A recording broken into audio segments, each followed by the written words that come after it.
Happy birthday, Ate Ofelia! Salamat, Dorothy! Bakit ikaw lang? Busy ang mga kasama ko sa bahay eh. Hanggang ngayon nga, hindi pa sila umuuwi galing trabaho. Ano itong regalo mo sa akin? Buksan mo na lang. Sige, bubuksan ko na at excited na akong makita. Sana magustuhan mo. Wala kayatang mga bisita ngayon. Nagsiuwi na sila kanina pa. Mga kapitbahay lang naman ang bisita ko eh. Ganun ba? Dapat nga, kanina pa ako. Kaya lang tinapos ko pa ang mga gawain ko sa bakery. Hindi talaga kita maintindihan. Bakit kailangan mo pang maghanap buhay eh? May trabaho naman ang mga anak mo. Hindi ka ba nila binibigyan? Ayoko kasing maging pabigat sa kanila. At saka, kaya ko pa naman magtrabaho eh. Tsaka na ako hihinto kapag hindi ko na talaga kaya. Baka ayaw mo lang aminin na pinagdadamutan ka ng mga anak mo.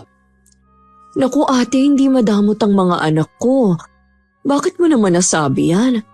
Naisip ko lang bigla. Mga plato na naman ang regalo mo. Taon-taon na lang yata laging ganito. Sana pinera mo na lang at ako na lang ang bumili.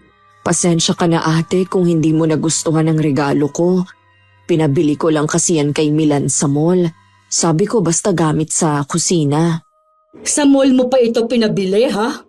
Parang sa tabi-tabi lang eh. Naku hindi ate, may kasama pa nga yung resibo eh. Hay nako, sa susunod kasi huwag ka nang mag-utos sa anak mo. Wala naman siyang alam sa pagbili ng regalo eh. Pasensya ka na talaga ate. Sa susunod ako na mismo ang bibili. Hindi lang talaga ako makaalis sa trabaho ko eh. Siya, pumunta ka na lang sa kusina. Meron pang natirang handa doon. Kumain ka na lang. Busog pa naman ako ate. Dinaan ko lang talaga ang regalo ko sa'yo. Huwag ka nang mahiya. Kumain ka na. Tara dito, sasamahan na kita. Ang sobrang pakikialam sa buhay ng iba ay nagdudulot din ng hindi pagkakaunawaan, samaan ng loob at galit na naiipon sa mahabang panahon. Minsan nagiging dahilan para makaisip ng paghihigante na sa huli, pagsisisihan din ng dalawang panig. Magandang araw Miss Gwen at sa kapwa ako taga-subaybay sa inyong channel. Tawagin niyo na lamang ako sa pangalang Mona. 27 ang edad sa kasalukuyan at 1 taon pa lang kasal. Pareho po kaming tubong bataan ng aking asawa. Lakas loob po akong sumulat sa inyo para magbahagi na rin ng aking karanasan na may kinalaman sa kwentong kababalaghan. Sana makapagbigay ako ng aral at babala na rin na may hangganan ng pakikialam natin sa ating kapwa. Baka lingid sa atin, ito pa pala magdadala sa atin sa bingit ng kapahamakan. Nay, ba't gising pa kayo? Maghahating gabi na. Hinihintay kasi kita. Alam mo naman na kapag hindi pa kayo kumpleto dito sa bahay hindi ako makatulog. Nag-chat naman ako sa inyo kanina na gagabihin ako. Sinamahan ko pa po kasi si Mona sa bahay ng tiyahin niya. Kumusta naman ang tiyahin niya? Nag-alala din ako sa chat mo kanina eh. Ayos naman na. Sa bahay na nila Mona titigil ang tiyahin niya. Mabuti naman kung ganun. Kumain ka na ba? Opo. Kumain na ako kina Mona. Matulog na kayo, Nay. Pasensya na rin kung napuyat kayo dahil sa paghihintay sa akin.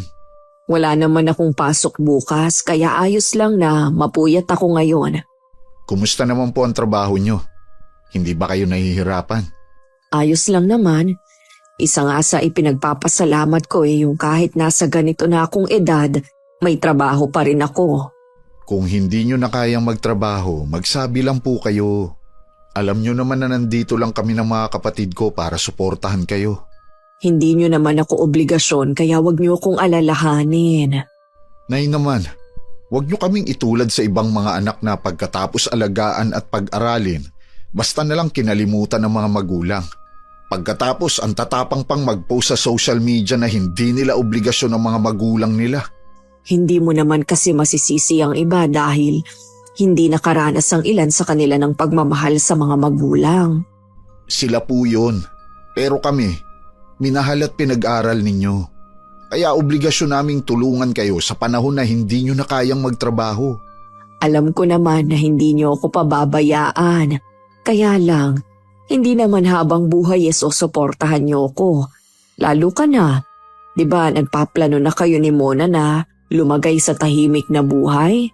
Nag-usap na po kami ni Mona. Walang problema sa kanya pagdating sa pagtulong ko sa inyo. Kaya alisin nyo na sa isip nyo na magiging pabigat kayo sa amin na mga anak ninyo.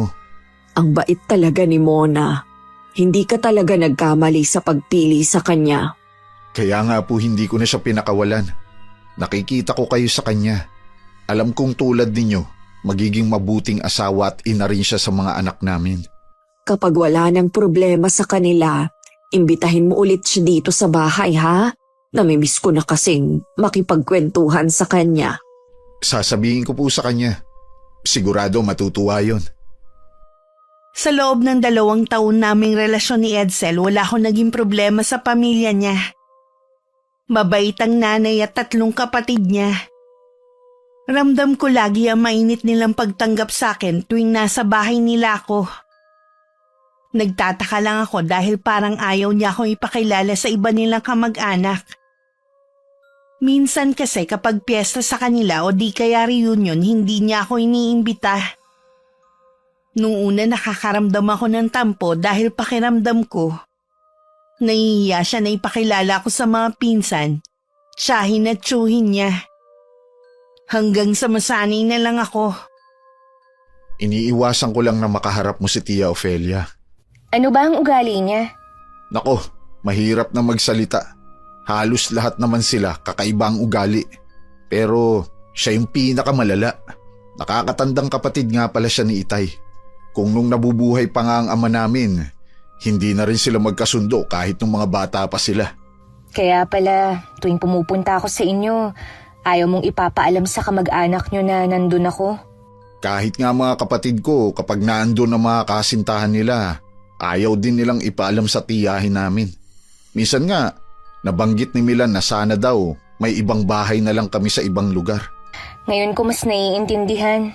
Nagtatampo pa naman ako. Ikaw kasi, lahat na ng mga kamag-anak ko, kilala mo na.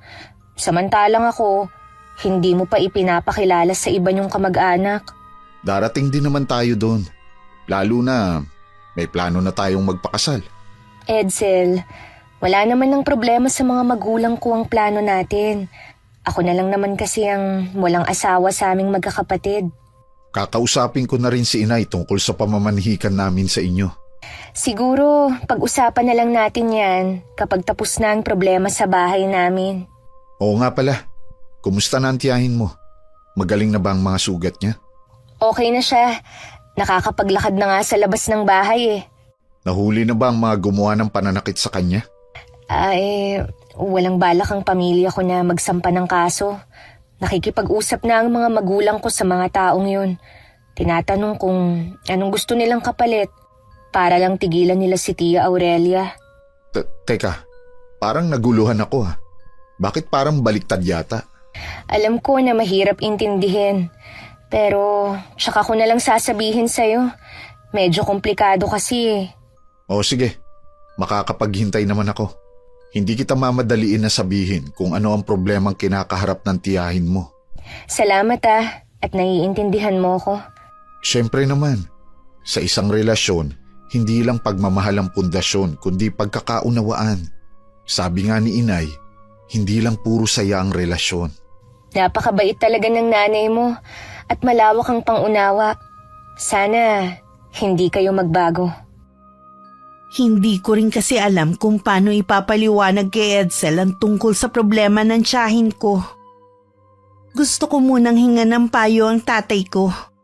Kung pwede ko ipagtapat sa boyfriend ko ang tungkol sa lihim ng pamilya namin.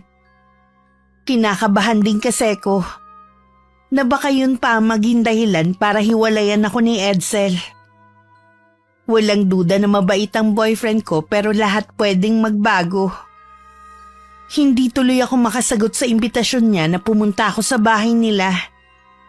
Namimiss na raw kasi ako ng nanay niya. Bakit kasi ngayon lang lumabas ang issue na to sa pamilya natin? Kung kailan may plano na kami ni Edsel na magpakasal. Wala namang may gusto sa nangyari eh. Kahit ang tiya Aurelia mo, hindi inaasahan na lalabas ang lihim niya. Hindi ko naman po sinisisi ang Chang. Kahit sino naman, magugulat kapag nalaman na isa palang mangkukulam ang kilala naming mabait at malambing na tiyahin. Kaya nga gusto ng kapatid ko na malayo sa atin. Ayaw niya na matuklasan niyo ang lihim niya. Ayaw niya magbago ang pagtingin niyo sa kanya. Hindi naman po nagbago ang pagtingin ko sa kanya. Mahal ko pa rin siya at handang protektahan laban sa mga taong gusto siyang saktan. Yun nga lang, hindi ko po alam kung paano ipagtatapat kay Edsel ang lahat. Mabuti pang ipagtapat mo na yun sa kanya sa lalong madaling panahon. Alam ko na mahirap sa party mo, pero kailangan niyang malaman ang lihim ng pamilya natin. Paano po kung hiwalayan niya ako? Hindi ko po kakayanin, Tay. Ibig sabihin lamang nun, hindi ganun kalalim ang pagmamahal niya sa iyo. Gaya ng nanay niyo, kung kailan kami tumanda sa kanya ako iniwan. Natakot lang po si Inay. Babalik din po siya sa atin. Kinakausap na siya ni na ate at kuya. Sana nga. Nga pala, kung ano man ang maging resulta ng pag-uusap yun ni Edsel, nandito lang ako at ang mga kapatid mo. Salamat po, Tay. Kayo talagang nagpapalakas ng loob ko. Sana hindi ako panghinaan ng loob sa harapan ni Edsel. Hanggat maaari kasi gusto kong maging tapat sa kanya. Tama naman yan. Sobrang bait pa naman ng pamilya niya, lalo na si Nanay Dorothy. Nakarating naman sa tiyahin ni Edsel ang plano naming pagpapakasal. Nabanggit kasi ng boyfriend ko sa isa sa mga malalapit niyang pinsan ang tungkol sa plano namin. Nagkaroon kasi ng kantsawan. Dahil sa edad nga naman itong 31, wala pang asawa. Kaya nasabi niya yun sa mga pinsan. Siguro nagpasalin-salin na ang kwento kaya nakarating sa tiya Ophelia niya. Kararating lang galing bakery ni Nanay Dorothy nang biglang dumating naman ng hipag. Hinanap agad nito kung nasan si Edsel. Naghihinala naman ang ina ng boyfriend ko kung anong pinunta dun ng babae. Madalas kasing mag-overtime yun sa trabaho. Ano ba ang kailangan mo sa kanya, ate? Gusto ko lang kasing kumpirmahin sa kanya kung totoo ang sinasabi ng mga pinsan niya. Ano naman ang sinasabi nila? Nabalak na raw magpakasal ng anak mo. Totoo ba? Napag-uusapan na nila ni Mona. Wala namang masama dahil nasa tamang edad na rin naman ang dalawa. Ibig sabihin, payag ka na mag-asawa na si Edsel? Oo naman, ate. Gaano mo ba kakilala ang babaeng balak pakasalan ng anak mo? Nakaharap mo na ba ang pamilya niya? Welcome ang anak ko sa pamilya ni Mona. Sabi ni Edsel, mababait ang mga magulang at mga kapatid ng girlfriend niya. Ilang beses na bang nakapunta dito ang babaeng yon? Bakit parang ayaw yatang ipakilala ni Edsel sa amin ng girlfriend niya? May trabaho din kasi si Mona, kaya madalang lang siyang dalhin dito ni Edsel. Iba kasi ang naririnig ko sa mga pamangkin natin eh. Sa totoo lang, Dorothy, hindi ko gusto ang sinasabi ng mga anak mo sa amin. Wala namang sinasabi ang mga anak ko, ate. Natural, ipagtatanggol mo. Ano ba kasi ang ikinagagalit mo? Hindi naman sana nagagalit ako ha. Pero kasi kung umasta ang mga anak mo, para kaming hindi itinuturing na kamag-anak. Binabastos ba kayo ng mga anak ko kapag nakikita kayo? Hindi naman. Pero ramdam ko na kapag nasa paligid lang ako, halos hindi na sila magsalita. Para bang ayaw nila akong isama sa pag-uusap nilang magpipinsan. Usapan naman pala yun ng mga magpipinsan eh. Huwag na tayong makisawsaw pa. Minsan kasi may mga topic sila na ayaw talaga nilang iparinig sa ating matatanda. Ito ha, payo ko lang sa'yo. Hindi porke malalaki ng mga anak mo hindi mo na sila pwedeng pakialaman. Hanggat buhay ka, may pakialam ka sa lahat ng desisyon nila. Kahit tungkol pa yan sa pagpapakasal. Nagbibigay naman ako ng payo kung kinakailangan. Hindi ko kasi ugali na panghimasukan ng personal nilang buhay. Kaya ba pumayag ka na lang sa kagustuhan ng anak mo na magpakasal sa isang babae na hindi mo naman alam kung taga saan ang pamilya? Ate, si Edsel naman ang makikisama at hindi ako.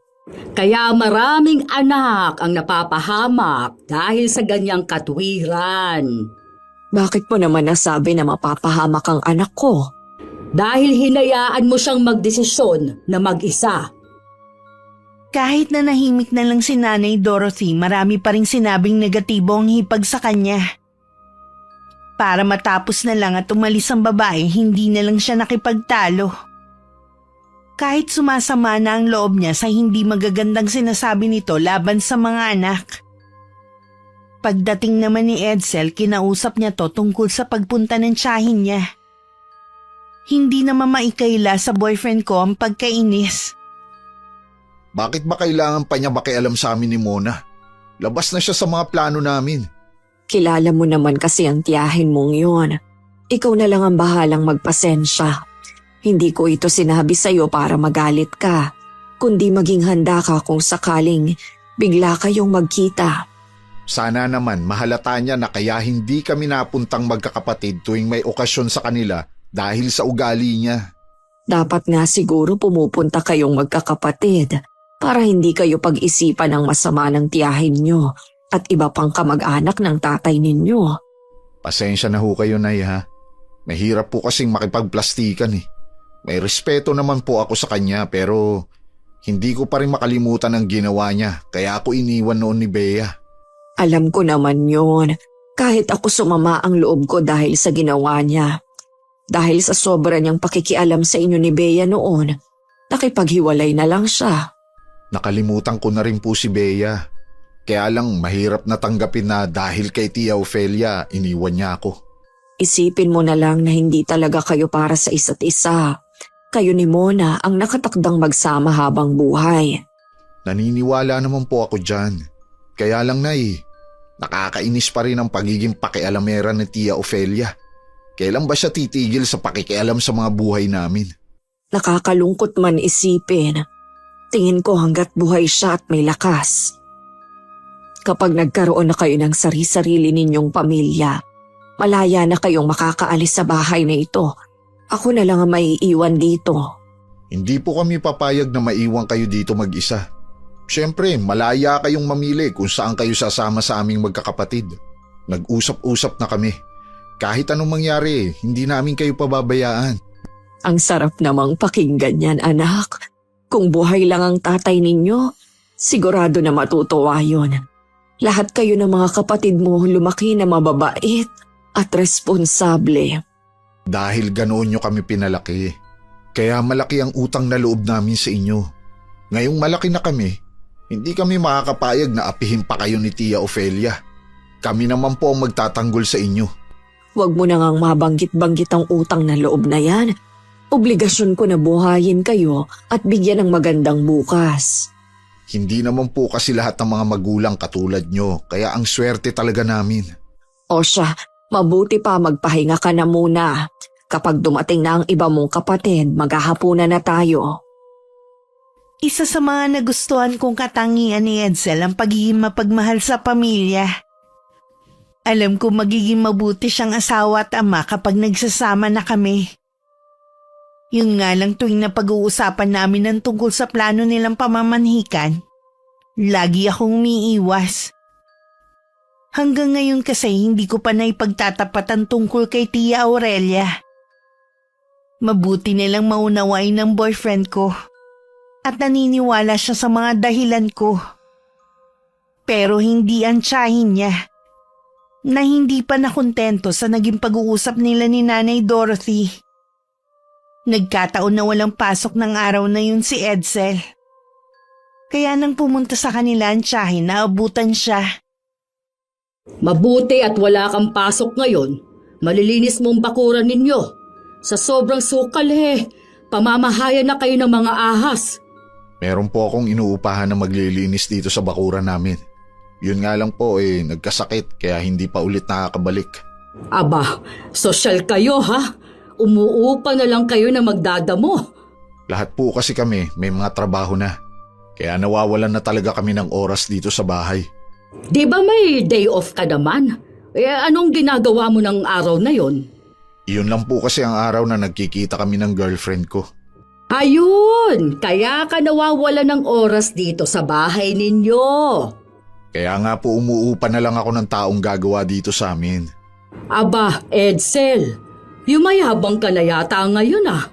Akala mo, lahat ay pwede mong bayaran ng pera. Magkano lang bang sinasahod mo, ha? Hindi naman po ako nagyayabang, Chang. Mukhang tama nga ako. Dahil sa girlfriend mo, kaya ka nagbago. Akala mo kung sino ka na. Hindi ka pa nga nakakabayad sa nanay mo na naghirap mula nung mamatay ang ama ninyo. Huwag niyo naman po sanang isali ang girlfriend ko sa pinag-uusapan natin. O at bakit hindi? Siya ang dahilan kung bakit nagbago ka na. Hindi nga po ako nagbago. Huwag mo nang itanggi dahil malakas ang pakiramdam ko. Mula nung bata pa kayo ng mga kapatid mo, kilala ko na kayo. Pasensya na po kayo, Chang. Hindi naman sa pinagtatabuyan ko kayo.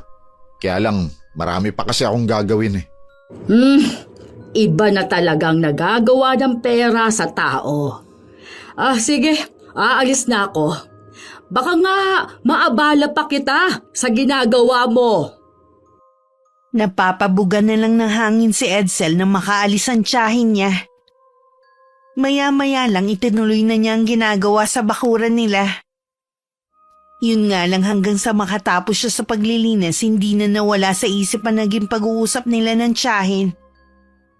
Hindi na rin nagulat si Edsel nang kausapin ng tiyahin ng nanay niya.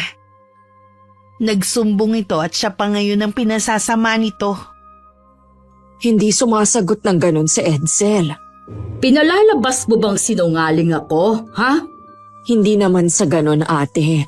Baka nagkakamali ka lang. Hindi ako pwedeng magkamali. Pinagtabuyan pa ako ng anak mo.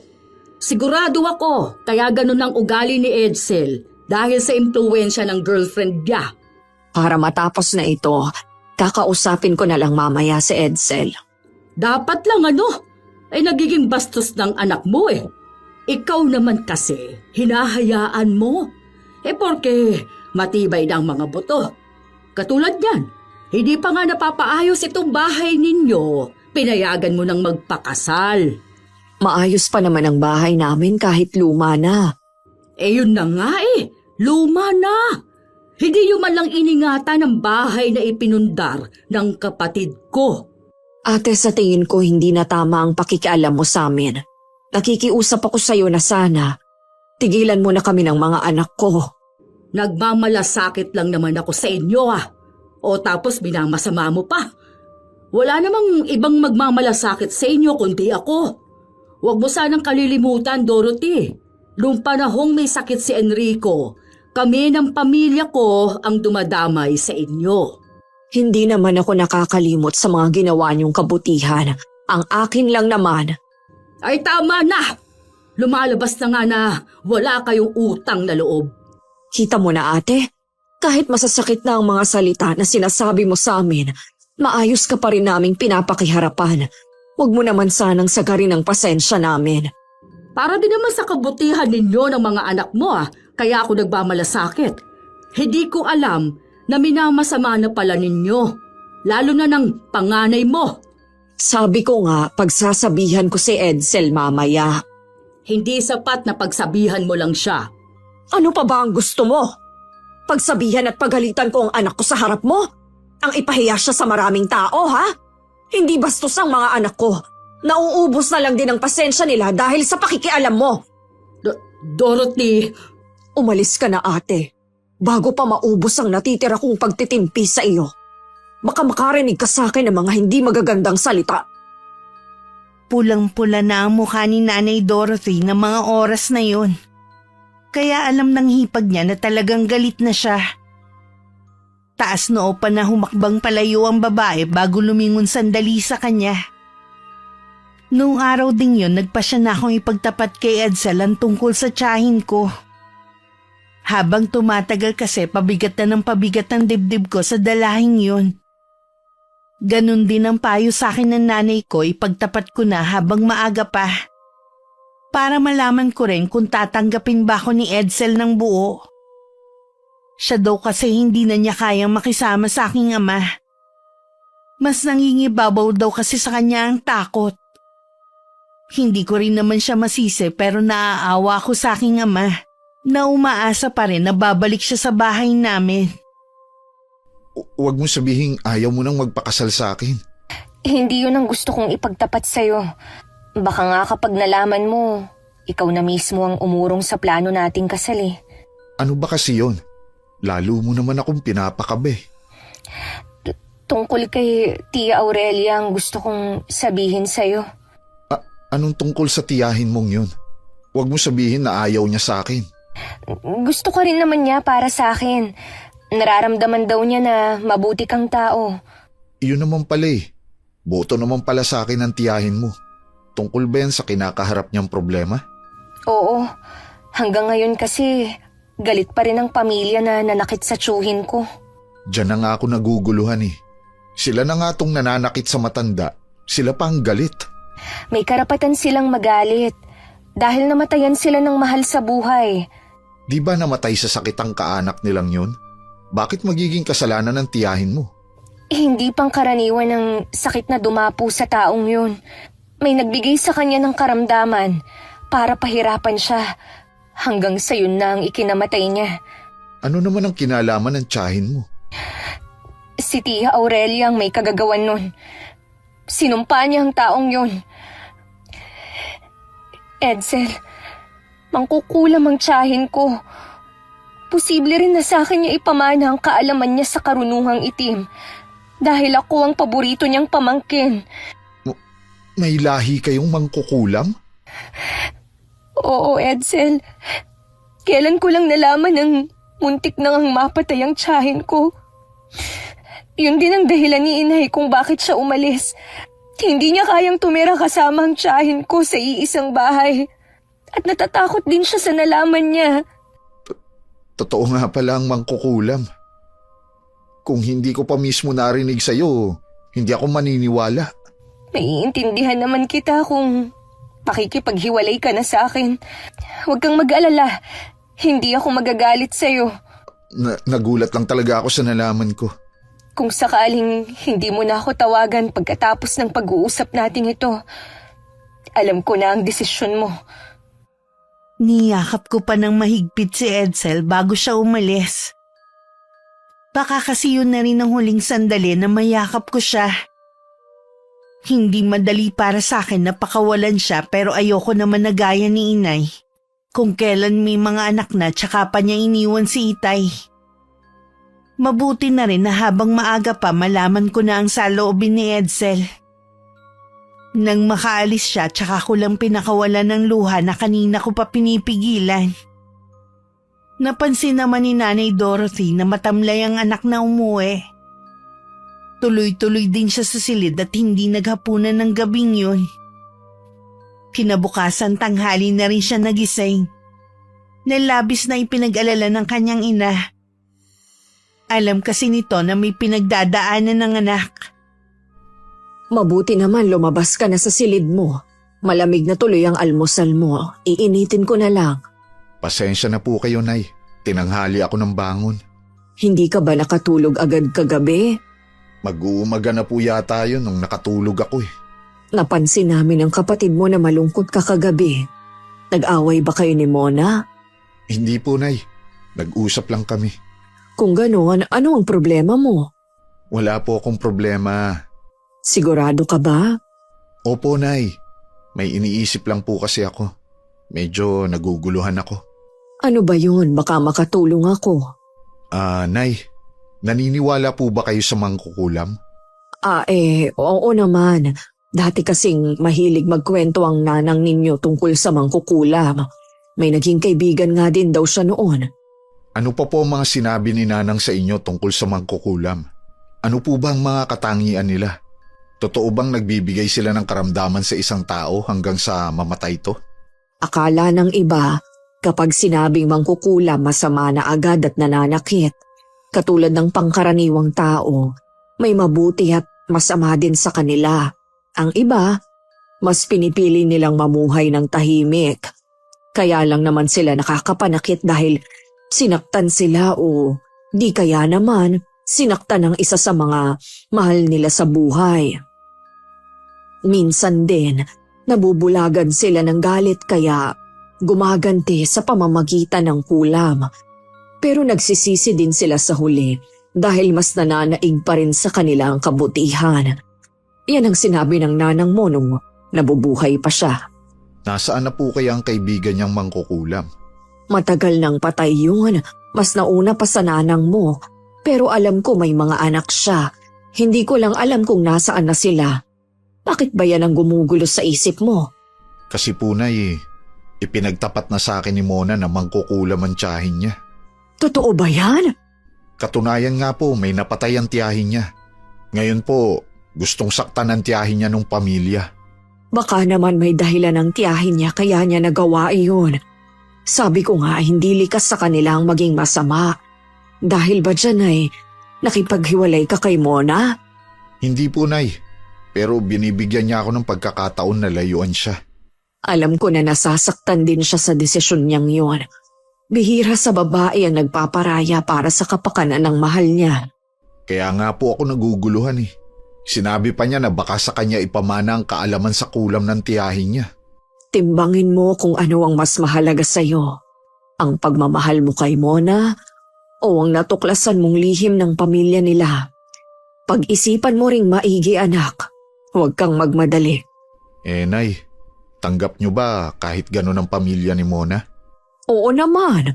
Wala namang ipinakitang masama sa atin ang girlfriend mo. At isa pa, ikaw naman ang makikisama sa kanya habang buhay. Kaya nga sabi ko sa iyo, pag-isipan mong mabuti ang desisyon mo. Ayokong sa huli ay magsisi ka. Hindi rin kasi ganun kadali na mapabilang sa pamilya na gumagamit ng karunungang itim. Hindi lahat ng tao may malawak na pangunawa sa bagay na yan. Madaling manghusga ang mga tao. Kailangan handa ka rin sa bagay na iyon.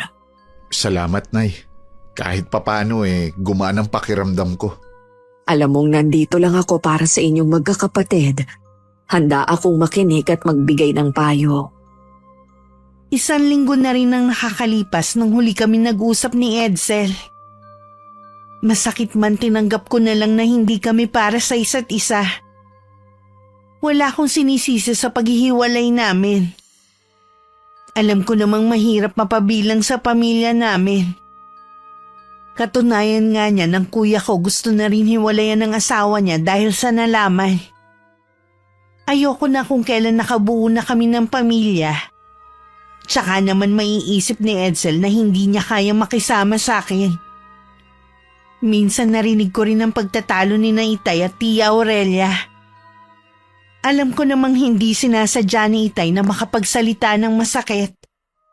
Dahil lasing nakapagbitaw siya ng nakakainsultong salita sa kapatid. Sinisisi rin niya ang tiyahin ko kung bakit umalis si Inay sa bahay namin. Kumusta ka na? Edsel, ikaw pala. Galing ako sa trabaho mo. Umalis ka na raw doon, sabi ni Marga. Oo. Kaya tinutulungan ko na muna si Itay sa pangangalakal niya ng mga pananim namin. Bakit ka nga pala umalis sa trabaho mo? Akala ko ba masaya ka doon dahil mababait ang mga katrabaho mo? Labag sa kalooban ko ang umalis sa trabaho ko. Kaya lang, natatakot kasi ako sa banta ng pamilya nung nanakit kay Tia Aurelia. Alam kasi nila kung saan ako nagtatrabaho. Baka kumalat pa doon ang tungkol sa lihim ng pamilya namin. Naiintindihan ko. Mahirap naman talaga kung pati ikaw huhusgahan ng mga tao. Bakit ka nga pala nandito? Hindi ba matagal ka nang iniimbita ni Inay sa bahay? Baka pwede mo na siyang pagbigyan. Hindi ka naman yata ganun kabisi. Ang ibig bang sabihin yan, tanggap mo ko kahit may lahi kaming mangkukulam? Kahit ikaw pang magmana ng kaalaman sa kulam ng tiyahin mo, mas higit kitang kilala. Alam ko na hindi mo yun gagamitin sa masama. Akala ko talaga tuluyan mo na akong iiwan. Kung alam mo lang yung lungkot na nararamdaman ko. Pareho lang naman tayo ng nararamdaman. Kaya nang maisip ko na hindi ko kayang mawala ka, pumunta na ako dito. Paano ang inay mo? Tanggap ba niya ang pagkatao ko? Oo naman. Kaya nalinawan ako dahil sa mga sinabi ng inay. Ang bait talaga ni Nanay Dorothy. Akala ko nga, isa siya sa manghuhusga sa amin eh. Hindi ganoon si inay. Sa mga susunod na araw, ikukwento ko sa iyo ang tungkol sa nanang namin. Kahit ang mga magulang ko nagulat nang sabihin ko sa kanila na tanggap ako ni Edsel at ang pamilya namin. Akala nga daw ni Itay hindi na ulit magpapakita ang boyfriend ko. Nakatulad ni Inay natakot sa tiyahin ko. Bumilib lalo siya kay Edsel. Ganon din ang tiyahin ko kahit hindi niya sabihin. Araw ng Sabado, maaga pa lang nakagayak na ako. Susunduin kasi ko ni Edsel para magsimba. At pagkatapos, dediretso kami sa bahay nila. Pagdating nga sa kanila gaya ng dati, mainit akong tinanggap ng inay at mga kapatid niya. Inabot ko na rin ang mga pasalubong na binili namin. Nag-abala ka pa talagang bata ka. Okay lang po yan. Ayoko namang pumunta na walang bitbit. Mabuti naman at dumalaw ka na ulit dito sa bahay. Ang tagal na rin nung huli mong pumunta dito eh. Pasensya na po ah. Nagkaroon lang po kasi ng problema sa bahay. Nabanggit nga ni Edsel. Sana naman maayos na kahit alam kong komplikado yon. Yun nga po ang ipinagdarasal ko. Masyado na kasing apektado ang pamilya namin. Huwag kang titigil sa pagdarasal, iha. Pasasaan ba at matatapos din ang problema nyo. Sana nga po. Siguro apektado rin ang plano ninyong pagpapakasal. Opo. Sabi ko kasi kay Edsel, tsaka na lang namin planuhin. Excited pa naman ako dahil sa totoo lang, gusto ko na ring magkaapo. Si Edsel lang ang inaasahan ko dahil ang mga kapatid niya wala pang planong magsipag-asawa. Huwag po kayong mag-alala. Darating din po tayo dyan. Sana nga, kung sakali na magpapakasal kayo, nandito lang kami para sumuporta sa mga kailangan ninyo. Tsaka, pwede naman kayong dito sa bahay tumira kung wala pa kayong matitirhan. Sa sinabing yun ni Nanay Dorothy, tuluyan nang nawala ang takot sa dibdib ko. Wala pala kaming dapat alalahanin ni Edsel kung sakali na ituloy na namin ang mga plano namin. Lingid nga lang sa amin may nakakita sa pagdating ko at namukhaan niya ako. Ang kapitbahay nilang kilalang tsismosa sa lugar nila. Madalas siyang pumunta sa lugar kung saan kami nakatira ng pamilya ko. Doon din kasi nakatira ang anak niyang may pamilya na. At alam nito ang tungkol sa kumakalat na balita tungkol sa tiyahin ko. Hanggang sa makaalis nga ako at ihatid ni Edsel kandahaba ang leeg ni Aling Marites sa pagtanaw sa akin. Dahil hindi mahilig makipagtsismisa si Nanay Dorothy, sa hipag na lang niya sinabi ang tungkol sa akin. Oh, Ate Ofelia, ikaw pala. May kailangan ka ba sa akin? May nakarating kasi sa akin na galing daw dito nung isang araw, ang girlfriend ni Edsel. Oo. Matagal ko nang pinapapunta dito si Mona. May problema sa kanila kaya nun lang siya ulit nakadalaw. Oh, ano naman kaya ang problema? Usaping pampamilya, ate. Mas mabuti siguro kung wag mo nang alamin. Gaano ba kakilalang girlfriend ng anak mo? Matagal ko nang kilala si Mona at alam ko na mabait siya at pati ang pamilya niya. Ah, talaga? Baka mas marami pa akong alam sa'yo tungkol sa pamilya ng babaeng yun. Ate, nakikiusap ako sa'yo na huwag ka nang makialam sa relasyon nila. Baka matulad na naman noon na dahil sa'yo iniwan ang dati niyang girlfriend si Edsel. Bakit ako kailangan mong sisihin? Kasalanan ko ba kung mahina ang babaeng yun? Tapos, ito na naman ang napili ng anak mo. Puro talaga palpak ang napipili ng anak mo. Kahit ano pa, hindi ko hahayaan na makialam ka na naman. Kahit para sa kapakanan ng anak mo. Oo. Palibhasa kasi, nalinlang ka na rin ng babaeng yon. Hindi mo alam na mayroong kumakalat na chismis tungkol sa pamilya niya doon sa lugar nila. Sino na naman ba ang makating dila na nagsabi sa iyo niyan, ha? Si Marites na naman ba? Nagkataon lang na namukaan niya ang girlfriend ng anak mo. Taga doon din kasi sa lugar nila ang anak niyang pamilyado na. Itikom niya na lang ang mga bibig niyo kung wala naman kayong ebidensya sa sinasabi ninyo. Binabalaan kita, ate. Oras na masira na naman ang kaligayahan ng anak ko. Hindi na kita mapapatawad. Aba Dorothy, mukhang palaban ka na ngayon. Kailangan para sa mga anak ko. Mag-iingat ka. Baka dahil sa pagpayag mo na makipagrelasyon ng anak mo sa babaeng yon, ikaw pang maging dahilan ng kapahamakan niya. Mas higit kong kilala si Mona kesa sa'yo. Kaya alam ko na hindi mapapahamak ang anak ko. O siya, bahala ka na. Ngayon alam ko na kung kanino nagmana ng katigasan ng ulo ang mga anak mo. Habang nagpaplano kami ni Edsel tungkol sa pagpapakasal namin at kung anong petsa ng pamamanikan, isang magandang balita naman ang dumating. Ang pamilya ng lalaking kinulam ni Tia Aurelia pumayag na makipagkasundo sa pamilya namin. Sa kondisyon na hindi na ulit babalik sa dati nitong tinitirhan ng tiyahin ko. Hindi na mahalaga kung sino may kasalanan sa nangyari. Ang mahalaga sa amin, tapos na ang problema. Pare-pareho na kaming makakahinga ng maluwag. Isa na lang ang iisipin namin. Kung paano namin pababalikin si inay sa bahay namin. Masaya ako na natapos na rin sa wakas ang problema ng tiyahin mo. Oo nga. Salamat. Dininig na rin ang matagal ko nang ipinagdarasal. Huwag mo sanang mamasamay ng pagtatanong ko. Bakit kinulam ng tiyahin mo ang taong yun? Anong kasalanan niya? Noon pa, matindi na ang galit ni Tia Aurelia sa lalaking yun. Nananahimik na kasi siya. Ginugulo pa rin siya nito at ng asawa. Dati kasing nobyo ng tiyahin ko si Mang Rudy at mas pinili ang napangasawa dahil mas higit na may pera. Nagdadalang tao na noon ang tiyahin ko at pinilit siyang ipalaglag ang sanggol sa sinapupunan niya. Ginawa niya pero sobra naman ang pagsisisi niya.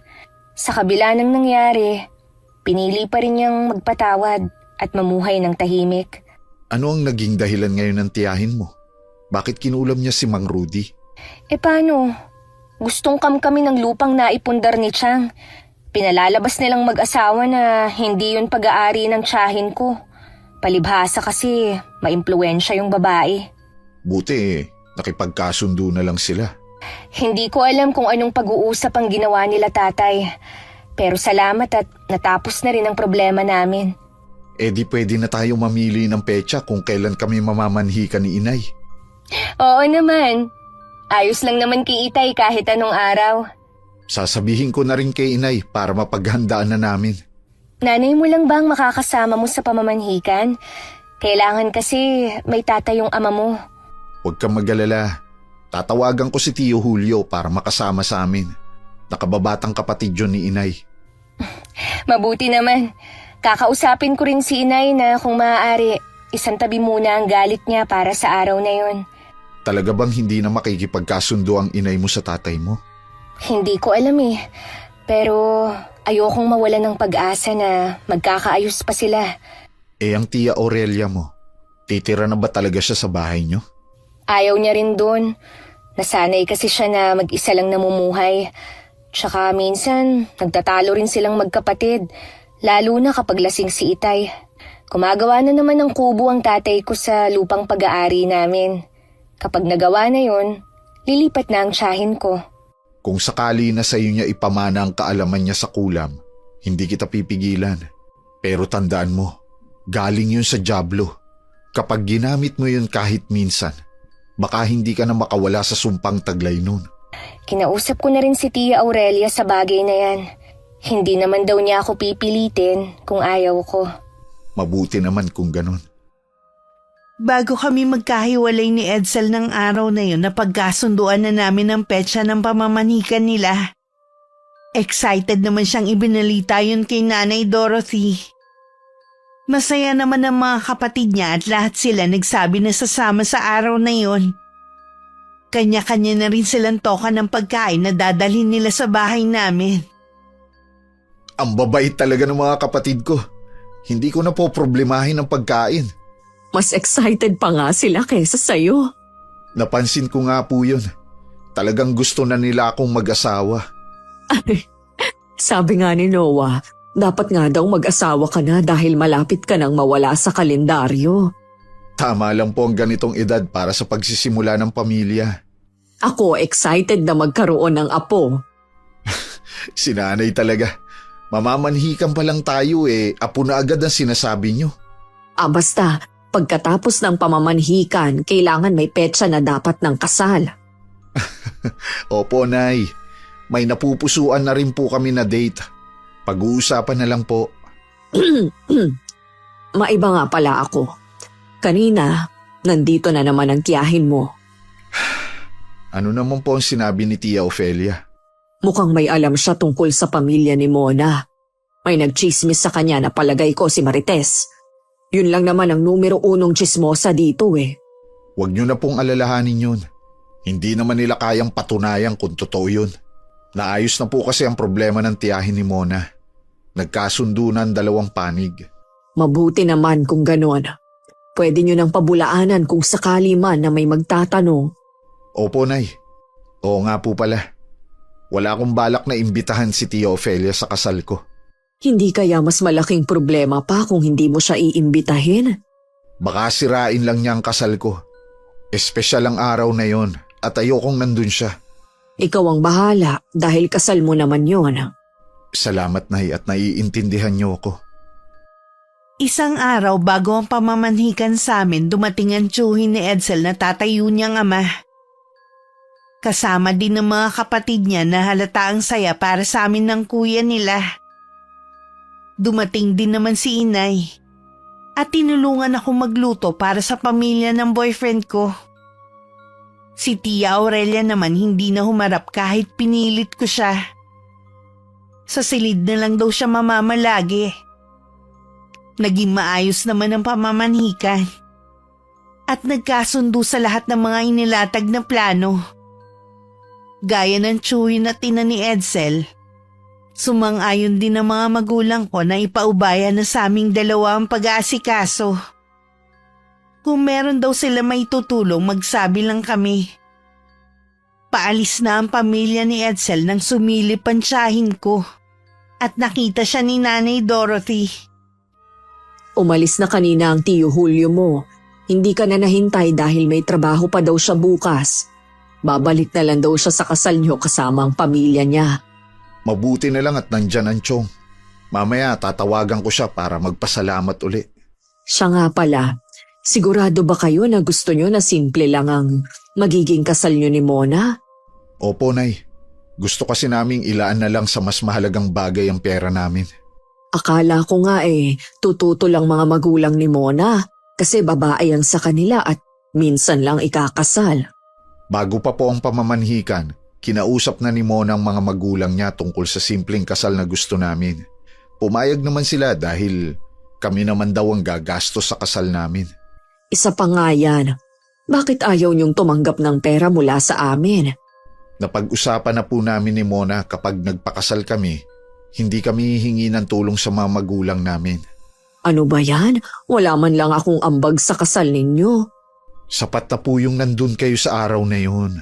Basta, kapag kailangan nyo ng pera, magsabi ka lang sa akin. May ipon naman ako dito Opo, Nay. Edsel, nakaharap mo na ba ang tiyahin ni Mona? Opo. Ilang beses na. Hindi nga lang po kami nakakapag-usap. Mailap daw talaga ang tiyahin niyang yun. Katunayan, kay Mona lang talaga malapit yun. Nung paalis na kasi tayo, sumilip siya sa kwarto kaya nakita ko siya. Para kasing pamilyar siya sa akin. Alam mo ba ang pangalan ng mga magulang ng tatay ni Mona? Hindi po. Itatanong ko na lang kay Mona. Bakit bigla kayong nagkaroon ng interes sa kanya? Kasi kamukha siya ng kaibigan ng nanang nyo. May lumang litrato kasi sila noon na hanggang ngayon ay iniingatan ko pa rin. Malay mo, kaibigan pala ni Nanang ang tiyahin ni Mona. Posible nga po yan. Itatanong ko na lang kay Mona kapag nagkita kami. Ilang araw din bago kami nagkita ulit ni Edsel. Nag-apply kasi ako ulit ng trabaho. Mabuti na lang may kaibigan ako nagrekomenda sa akin sa boss niya. Pagkatapos nga ng trabaho ko, nagkita kami ni Edsel sa paborito naming kinakainan. Nabanggit nga niya ang tungkol sa sinabi ng inay niya. Na kahit ako nagulat. Sinabi ko rin na Rosalia ang pangalan ng nanay ng ama ko at tiyahin. Tingnan mo nga naman ang pagkakataon. Sabi nga ni Itay, kamukha ni Tia Aurelia ang nanay nila. Kaya nga naging pamilyar kay inay ang tiyahin mo. Sigurado na matutuwa ang inay ko kapag nalaman niya to. Palagay ko, ganoon din si Chang. Alam mo bang maraming magagandang kwento tungkol sa lola mo si inay? Si tatay kasi, lumaki siya sa puder ng lolo namin. Samantalang si Chang, sa puder naman ni Lola. Pareho na silang dalaga at binata ng magkasama. Kaya walang masyadong naikikwento si Itay tungkol sa nanay niya. Hindi ko alam na uso na pala noon pa ang hiwalayan. Hindi naman talaga sila hiwalay. Pero hindi rin namin alam kung bakit magkaiba ang tirahan nila noon. Hindi kaya may kinalaman ng pangungulam ng lola mo noong araw? Posible ngang yun din ang dahilan. Sana sa kasal natin pumunta ang tiyahin mo. Hindi kasi siya humarap nung namanhikan kami. Kaya naisip ko na baka hindi din siya pumunta sa kasal natin. Pipilitin ko siya. Ayoko naman na magmukmuk lang siya sa bahay namin. O paano? Ihahatid na kita sa inyo. Dahil matalas ang pakiramdam ng tiyahin ni Edsel, nakarating na sa kanya ang nangyaring pamamanhikan sa amin. Pinuntahan niya agad si Nanay Dorothy para kumpirmahin kung totoo ba ang nabalitaan. Nakahanda naman ang nanay ni Edsel sa pagtatanong ng hipag. Kahit naiinis, kalmado pa rin niyang hinarap ito nang magpunta sa kanila. Totoo ang balitang nakarating sa'yo. Namanhika na kami. May 1 linggo na ang nakakalipas. Kaya pala nakita ko dito si Julio. Akala ko naman dumadalaw lang sa inyong kapatid mo. Bakit hindi mo man lang kami sinabihan? Bakit kailangan pa namin kayong sabihan? Dahil pamilya niyo kami. Ano na lang ang sasabihin ng kapatid ko? Hindi man lang kami sumuporta sa anak niya? Hindi mangyayari yon. Tapos na naman eh. Naging maayos naman ang pamamanhika namin. Kailan naman ang kasal at saan gaganapin? Gusto ng dalawa na simple lang. Piling-pili lang na bisita ang imbitado. Sa West nga lang sila ikakasal eh. Ganon kasimple lang ang kasal? Pambihira naman, Dorothy. Umidad pa ng ganoon ang anak mo, tapos ganong kasal lang ang gusto. Huwag mong sabihin na wala silang ipon. Pagiging praktikal ang dahilan ng dalawa. Gusto kasi nilang gastusin ang ipon nila sa pagsisimula ng pamilya. Minsan lang sila ikakasal, tinipid pa talaga nila. Wala na akong magagawa pa. Yun ang desisyon nila eh. O sige, sabihan mo na lang ako kung kailan at kung saan gaganapin ang reception. Ate, hindi ko kasi alam kung sino-sino ang iimbitahin ng dalawa. Baka kasi umasa ka, hindi naman kasi ako magdedesisyon sa bagay na yon. Sabihin mo nga sa akin, matindi ba talaga ang galit ng anak mo sa akin, ha? Hindi naman nagagalit ang anak ko sa'yo. Kaya nga lang eh, nakabudget lang ang pera nila. Ay, nasan ba ngayon si Edsel, ha? Nasa trabaho siya ngayon. Sa tingin mo kaya, matutuwa ang kapatid ko sa ginagawa ng anak mo? Matagal nang patay si Enrico. Huwag na natin siyang isali sa pinag-uusapan natin. Sige lang, baliwalain niyo kami dito. Darating ang panahon na lalapit kayong muli sa amin. Tandaan mo, itong sinabi ko, ha? Matuloy na lumipas ang mga araw. Ilang araw na lang kasal na namin ni Edsel. Magkahalong kaba at excitement ang nararamdaman naming pareho. Nakahanda na ang lahat at nakumbinsi ko na rin ang tiyahin ko na umattend sa kasal ko. Walang pagsidla ng sayang nararamdaman ko. Napag-usapan na rin namin na sa bahay nila kami tutuloy pagkatapos ng kasal. Ayaw din kasing iwan ni Edsel ang ina at mga kapatid niya. Wala namang problema sa akin dahil kasundo ko naman silang lahat. Dumating na nga ang araw ng kasal. Simple lang ang suot ko na bestida na puti. Nanay ko pa ang bumili bilang regalo. Pagkatapos ng seremonya, tumuloy na kami sa isang restaurant. Simpleng selebrasyon lang yon na kasama ang mahalagang miyembro ng pamilya. Bago kami maghiwa-hiwalay, nakita ko pang masinsinang nag-uusap ang tiyahin ko at si Nanay Dorothy. Hindi ka yata pumasok kayo sa trabaho. Nagpaalam ako sa amo ko na hindi na muna ako makakapasok ngayong araw. Marami kasi akong gagawin dito sa bahay. O kumusta na nga pala ang kasal ng anak mo? Talagang pinanindigan niya ha, na hindi kami imbitahin. Ayos lang naman. Tama lang siguro na sa West lang ikasal ang manugang mo. Baka hindi rin kasi tanggapin sa simbahan eh. Ano naman ang ibig mong sabihin? Akala mo siguro na sinuwerte ka na sa manugang mo, ano? Hindi mo ba alam na lahing mangkukulam ang babaeng yon? Tigilan mo na sanang paninira mo sa ibang tao. Hindi ako naninira lang. Mismong si Marites ang nagsabi sa akin. Muntik pa nga raw mapatay ang tiyahin ng manugang mo eh. Kay Marites ka pa talaga naniwala. Alam mo naman kung gaano siya katsismosa eh. Sa lugar ng manugang mo nakatira ang anak niya, kaya nga niya nalaman. Pareho lang naman sila ng anak niyang tsismosa. Bahala ka kung ayaw mong maniwala. Hindi talaga ako naniniwala, kaya pwede ba ate, huwag ka nang pupunta dito? Sino ka para pagbawalan akong pumunta dito? Ha?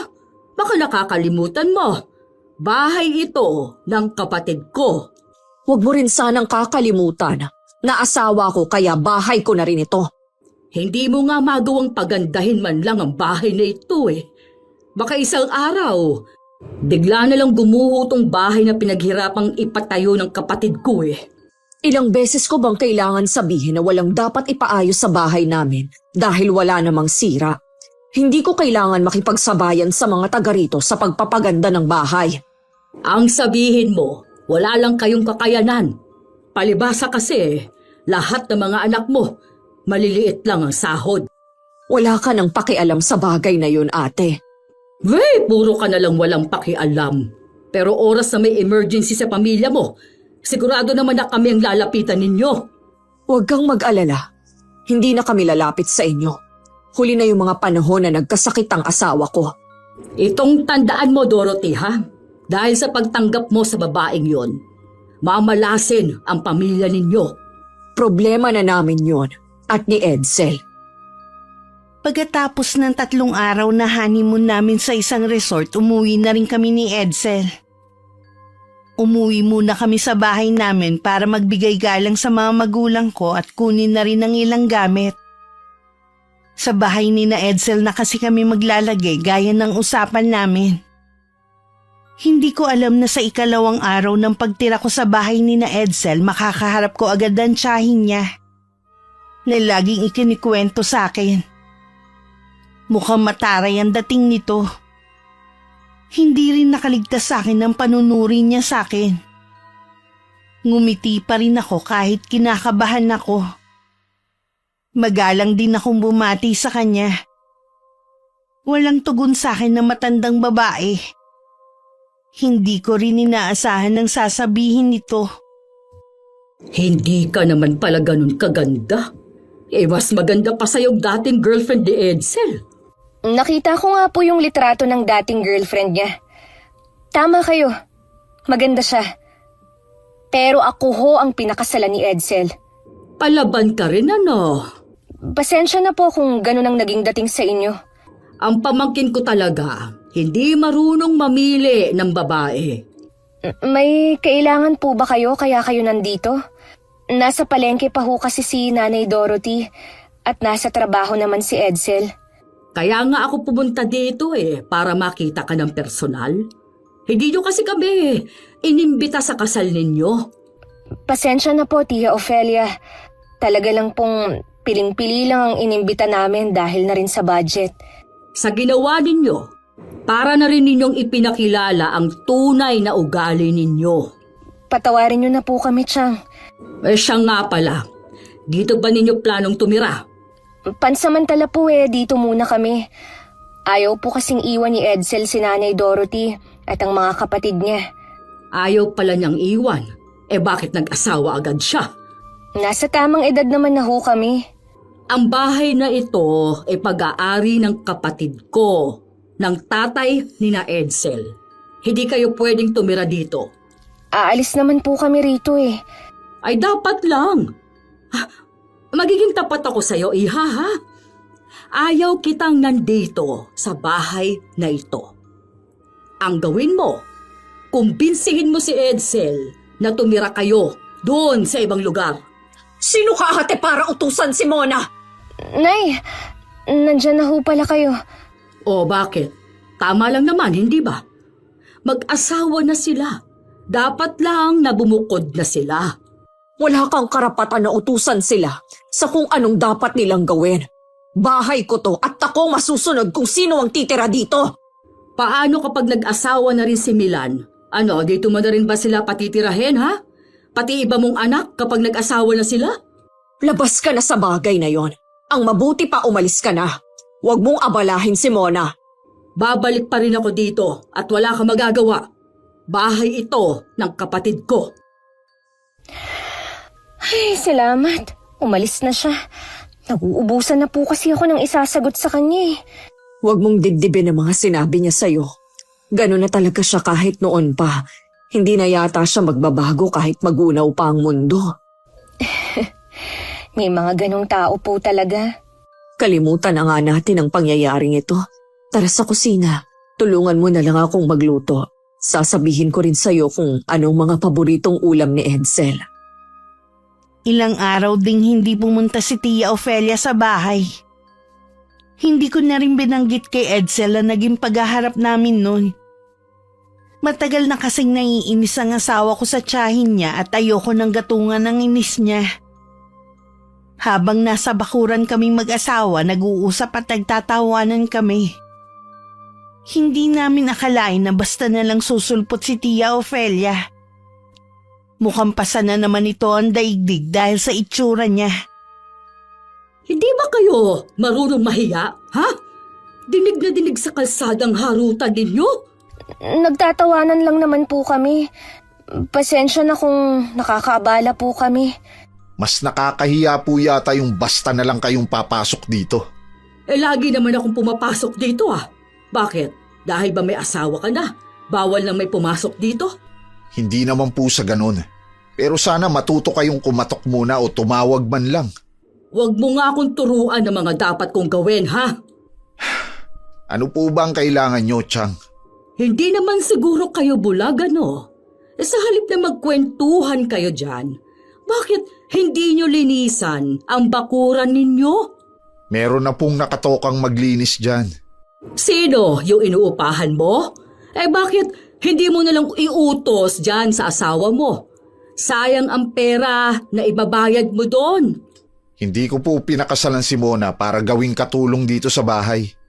Kung ganon, ano na lang ang gagawin niya dito? Baka akala niyang asawa mo kapag nag-asawa buhay prinsesa na siya. Alam ko naman po, Chang, kung ano ang obligasyon ko bilang asawa. Gumagawa naman po ako rito. Bakit sabi ng kapitbahay ninyo, wala ka na raw ginawa kundi ang mamintana? Sino ba ang sinisilip mo, ha? Iharap nyo nga sa akin kung sinong nagsabi niyan. Wala na ba talaga kayong kahihiyan, ha? Ang aga-aga, nandito kayo para pakialaman ang buhay namin. Edsel, baka nakakalimutan mo kung sinong kaharap mo. Huwag mo kong mapagtaas-taasan ng boses dyan, ha? Hindi ko po nakakalimutan. Kaya nga punong-puno na ako Talaga bang hindi na kayo magbabago, ha? Bastos ka talaga, ha? Ganyan ba kayo pinalaki ng nanay ninyo? Mula nang mamatay ang tatay ninyo, ha? Mabuti ang pagpapalaki sa amin ni Inay. Dahil sa ugali nyo, kaya ako nakakapagsalita ng ganito. Tama na, Edsel. Pinalampas ko ang hindi mo pag-iimbita sa amin. Pero hindi ito. Wala talaga sa plano ko na imbitahin kayo sa kasal ko. Baka sirain nyo lang ang araw na yun eh. Tama nga ako. May lihim kang galit sa akin. Tandaan mo ito. Pagsisisihan mo ang ginawa mong ito. Umalis na lang kayo at wag nang babalik kahit kailan. Hindi na kaya siya babalik? Kapag bumalik, ipagtatabuyan ko siya. Nagbanta siya. Ano kaya ang plano niyang gawin? Hayaan mo na lang siya. Ganun naman yun, mahilig manakot. Kahit sinabi ni Edsel na wag akong mag-alala, hindi pa rin maalis sa dibdib ko ang kaba. Nararamdaman ko kasing merong masamang binabalak ang tiyahin niya. Ang mga titig kasi nito katulad nung pamilyang nagbanta nun kay Tia Aurelia. Makalipas nga ang ilang araw, may kumakalat na balita na lahi daw ako ng mangkukulam. Naging ilag tuloy sa amin ng mga tao. Natakot na rin akong lumabas. Hindi ko rin inaasahan na susugurin ni Nanay Dorothy ang hipag niya. Ate, mag-usap tayo! Ano bang kailangan mo at ang aga mong pumunta dito? Bilisan mo na at may pupuntahan pa ako. Alam ko na ikaw ang nagpapakalat ng chismis tungkol sa manugang ko. Oh, ang alin? Yung pagiging lahi nila ng mangkukulam? Oo, ang sama mo. Wala ka namang pruweba na totoo yan. Sabi nga kasi ni Marites. Naniwala ka naman sa chismosang yon. Oras na hindi kayo tumigil sa paninira ninyo. Baka bumalik sa inyong pinaggagawa nyo. Bakit? Balak mo ba akong ipakulam sa manugang mo, ha? Subukan mo lang, Dorothy. Sa ating dalawa, ikaw ang magsisisi. Noon pa ganyan na ang ugaling ipinapakita mo sa amin. Para bang ang laki ng kasalanan namin sa'yo. Sobra ng pakikialam mo sa amin ng mga anak ko. Dapat lang na makialam ako. Aba, sa bahay ng kapatid ko kayo nakatira. Yun bang bahay na yun ba ang hinahabol mo? O sige, sa'yo na. Aalis na kami ng mga anak ko. Kesa naman habang buhay kaming magtitiis sa mga ginagawa mo. Hindi ako papayag na sirain mo ang buhay ng mga anak ko. Saan naman kayo pupunta, Aber? Wala ka nang pakialam kung saan. Ang yabang mo naman. Akala mo ba pipigilan ko kayo? Hala, sige, umalis na kayo at huwag nang babalik. Nang makumpleto kami sa bahay, kinausap kami ni Nanay Dorothy tungkol sa plano niya. Tahimik naman kami ng mga kapatid ni Edsel. Nakikinig lang kami sa pag-uusap ng mag-ina. Sang-ayon din ako na umalis na sa lugar na ito. Nakakaramdam din kasi ako ng usig ng konsensya. Dahil ako ang dahilan kung bakit may ganong chismis na kumakalat. Kayo lang naman po ang inaalala ko, Nay. Alam ko po na ayaw niyong iwan ang bahay na to. Ipinagawa ito ni Itay para sa inyo. Mas mahalaga sa akin ang kapakanan ninyo. Siguro naman maiintindihan tayo ng Itay ninyo. Wala na kasi tayong katahimikan sa bahay na ito. Oo nga. Kahit nasa loob tayo ng pamamahay natin, wala pa rin tayong privacy dahil kay Tia Ofelia. Hindi lang yun. Nandyan din si Marites na wala nang ginawa kundi ang sumilip dito para meron siyang mai-report sa tiyahin ninyo. Di magpapahanap na po ako ng mauupahan natin. Kahit po siguro maliit lang, basta sama-sama tayo. At yung may katahimikan, paghati-hatian na lang natin ang upa. Lahat naman tayo ay may trabaho eh. Kayang-kaya po natin yan, basta tulong-tulong. Noon pa man gusto na namin umalis sa bahay na to.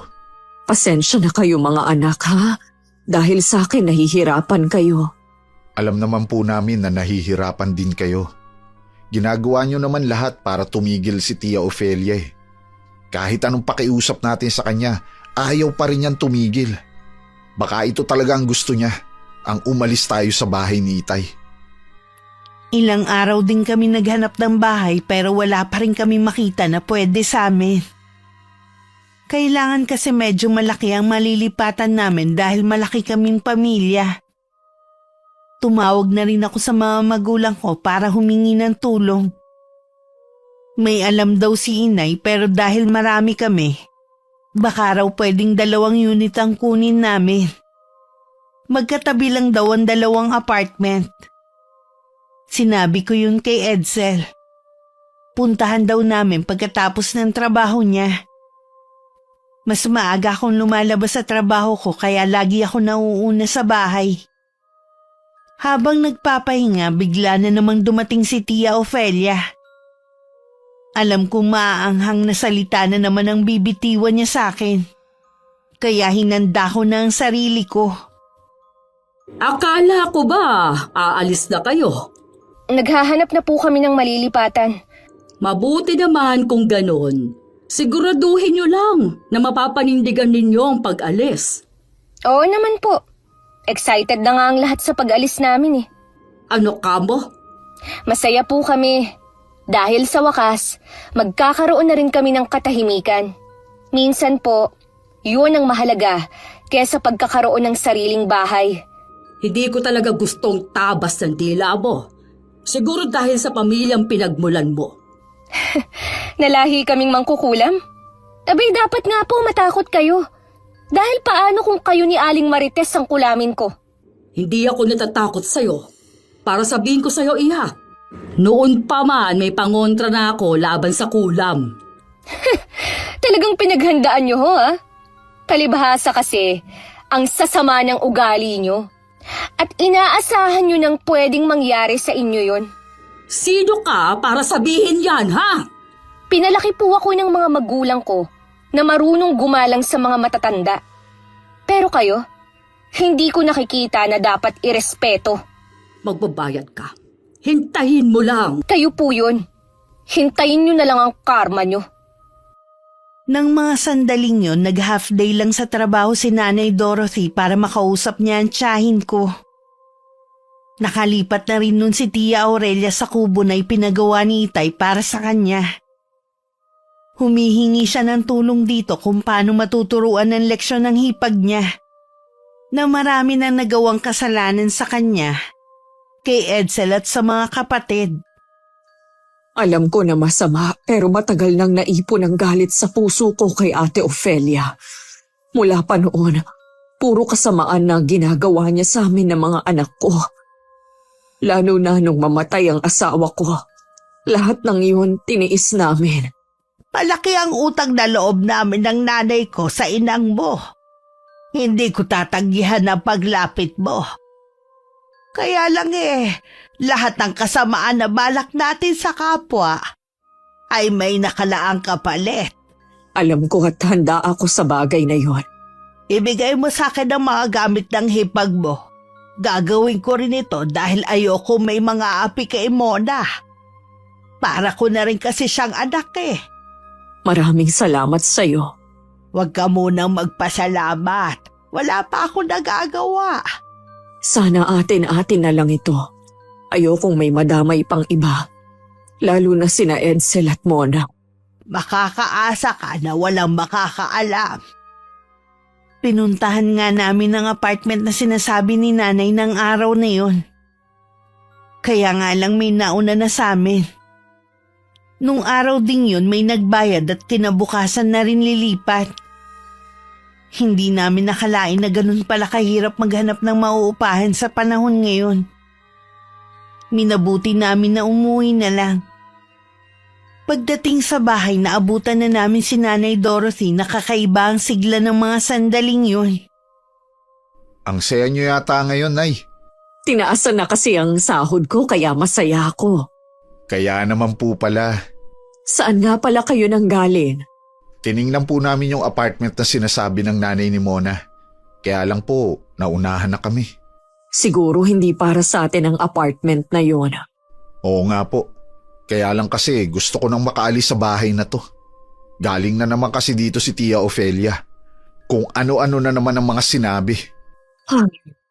Konting tiis na lang at hindi na natin makikita pa ang tiyahin yung yon. Pasensya ka na, Iha, kung napunta ka sa magulo naming pamilya, ha? Hindi nyo po kailangang humingi ng pasensya sa akin.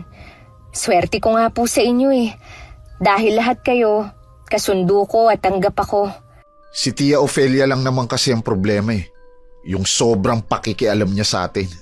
May mga tao talaga na pinipili na hindi na magbago. Gaya ni Tia Ofelia, sa edad niyang 60, Dapat naiisip na niya ang mga maling ginagawa niya. Kung umabot pa yun ng 100 taon, wala nang pagbabago sa kanya. Hayaan na lang natin siya. Inabot na ng 2 linggo na hindi pa rin kami nakakahanap ng malilipatan. Nagpaparinig na rin kasi sa amin ng mga kapitbahay na puro lang kami salita. At hindi naman talaga namin kayang umalis sa bahay na yun. Gusto ko sanang sumagot pero inaalala ko naman ang pamilya ko. Ayoko na lalo pang lumaki ang gulo. Alam ko namang si Tia Ofelia ang nagpapakalat na balak na naming lumipat. Isang hapong kararating ko lang galing sa trabaho, bigla na naman dumating ang matandang babae. Para talaga siyang may-ari ng bahay na basta na lang pumapasok. Wala naman akong magawa kundi ang harapin siya. Napatingin ako sa orasan sa dingding. Nagsabi kasi ang biyenan ko na maaga din siyang uuwi ngayon. Bakit hanggang ngayon nandito pa rin kayo, ha? Hindi pa ho kami nakakahanap ng malilipatan. Baka naman hindi kayo naghahanap. Nauuna kasing yabang ninyo eh. Naghahanap naman po kami. Aba, bilisan ninyo. Nakakahiya sa mga taga rito pagkatapos ninyong sabihin na hindi na kayo makakatagal sa bahay na ito. Hindi naman po kami ang nagkalat na aalis kami rito. Kundi kayo. Aba, ikaw na babae ka? Totoo naman ang sinasabi ni Mona. Bakit ka nagagalit? Pagsabihan mo nga itong manugang mo, ha? Mabuti pa umuwi ka na sa inyo. Tsaka ka na lang bumalik dito kapag wala na kami. Ayaw niyo pa kasing... Aray! Ang sakit na lalamunan ko. Parang may tumutusok. Ano pong nangyayari sa inyo? Ang sakit ng lalamunan ko. Makauwi na nga muna. Ihahatid ko na po kayo. Hayaan mo siya. Kaya nga niyang pumunta ng siya lang dito eh. Makakauwi din siya mag-isa. Okay lang po kaya siya? Kanina, maayos pa naman siya. Siguro, sinisingil na siya dahil sa mga masama niyang ginagawa. Nung gabing naghahaponan kami, nakarinig kami ng ambulansya na dumaan sa tapat ng bahay. Nagkatinginan naman kaming lahat. At sakay tinuloy na ang pagkain. Kinabukasan saktong wala kaming pasok ni Edsel. Kami lang ang naiwan sa bahay. Maya-maya lang ay aalis na rin kami para maghanap ng bahay na malilipatan. Lumabas muna si Edsel sandali para bumili sa tindahan. Pagbalik niya, balisa na siya. Natulala ka na dyan. May nangyari ba? Ang tagal mo kasing bumalik eh. Yung dumaan palang ambulansya kagabi, si Tia Ofelia ang sakay. Nakausap ko kasi ang pinsan ko. Ha? Ano raw ang nangyari? Nahihirapan daw huminga. Para daw may nakabara sa lalamunan. Nang silipin nga daw kagabi, nabubulok na daw ang loob ng bibig ni Chang hanggang sa lalamunan. Ang nakakadiri pa, inuuod na rin. Diyos ko! Ay, ano kaya ang sakit niya? Hindi nga malaman eh. Kahit maraming hindi magandang ginawa sa amin si Tia Ofelia, hindi ko gusto na maranasan niya yun. Ano pang sabi ng pinsan mo? Ang huling balita daw niya sa tiyahin namin, kailangan daw operahan. Naku, sana naman maging maayos na ang lagay niya. Oo nga, bigla tuloy akong nanghina sa nabalitaan ko. Kung gusto mo, ipagpaliban na muna natin ang lakad natin. Mamayang hapon na lang. Mabuti pa nga. Tatawagan ko rin si Inay para ipaalam ang nangyari. Pagkatapos tawagan ni Edsel ang ina, nagsabi to na susubukan magpaalam sa amo. Na kung pwede siya mag-half day sa trabaho para makapunta sa ospital. Pinayagan naman siya. At nung tanghali nga, nagpunta na siya sa ospital na pinagdalhan kay Tia Ofelia. Pagdating doon, ang bilas lang ang inabutan niya na wala pa daw pahinga. Salamat sa pagpunta mo. Sa kabila ng hindi magandang trato sa'yo ng asawa ko, ikaw pang kauna-unahan sa mga kamag-anak namin ang dumalaw. Kalimutan na muna natin yan. Kumusta si Ate Ofelia? Ano ang sabi ng mga doktor? Ang daming pagsusuring ginawa sa kanya eh. Hanggang ngayon ay wala pa ring resulta. Para bang nahihirapan silang matukoy kung ano bang sakit niya. Mabuti pa, pumunta ka muna sa kantin, kumain at magkape ka. Ako na lang muna ang bahala kay Ate Ofelia. Salamat ha. Parating na rin naman mamaya ang anak namin. Meron na magbabantay sa kanya. Nang makalabas ang bilas tsaka naman nagising si Tia Ofelia. Nagulat pa siya nang makita sa tabi ng higaan niya si Nanay Dorothy. Ilang oras pa lang ang nakakalipas, muling sumakit ang lalamunan niya. Ganun kabilis na bumagsak ang katawan niya. Naninilaw rin ang balat nito. Si Romy, Nasa kantin, ako na muna ang magbabantay sa'yo. masaya ka na siguro sa nangyari sa akin. Nasa ganyan ka na ngang kalagayan, wala pa rin akong makita na pagsisisi sa'yo. Paano kita kaaawaan? Alam ko na hindi pang karaniwan ang sakit ko. May gumawa nito sa akin pero ayaw maniwala ni Romy at ng mga anak namin. Hindi naman kasi lahat naniniwala sa kababalaghan. Magtapat ka. Inutusan mo bang manugang mo na kulamin ako, ha? Walang alam si Mona. Mabait siyang bata. Ako ang nagpakulam sa'yo, ate. Matagal ko ring kinimkim sa dibdib ko ang matagal ko nang hinanakit sa'yo. Walang hiya ka! Hayop! Ikaw yun at hindi ako. Kung tinrato mo lang sana ng maayos sa mga anak ko, hindi tayo aabot sa ganito. Swerte ko nga na nagkita ulit kami ng anak ng kaibigan ni Inang. Sa kanya ako humingi ng tulong. Bawiin niyo ang ginawa niyo sa akin. Kung ayaw niyong ipagsabi ko ang ginawa ninyong pangungulam sa akin. Bago mo pa yan magawa, baka patay ka na. Dorothy, maawa ka. Ayoko pa mamatay. Bawiin mo ang sumpa. Sabihin mo sa taong yun magbabago na ako. Lagi talagang nasa huli ang pagsisisi. Bigyan mo pa ako ng pagkakataon na magbago. Pangako, lalayo na ako sa inyo. Hindi ko na kayo guguluhin. Ang dali sabihin, pero bukal kaya sa kalooban mo mga sinasabi mo? Oo, patawarin ninyo ako kung binigyan ko kayo ng sama ng loob. Sa mahabang panahon, inaamin kong lahat ng nagawa kong kasalanan. Dorothy, nakikiusap din ako sa iyo. Akala ko nasa kantin ka. Nakalimutan ko ang wallet ko. Kaya ako bumalik, narinig ko ang lahat. Romy, tulungan mo akong tumayo. Kung kinakailangan, naluluhod ako sa harapan mo, Dorothy. Gagawin ko. Hindi na kailangan. Dorothy, nakikiusap ako sa iyo. May sakit ako. At hindi ko alam kung hanggang kailan na lang ako.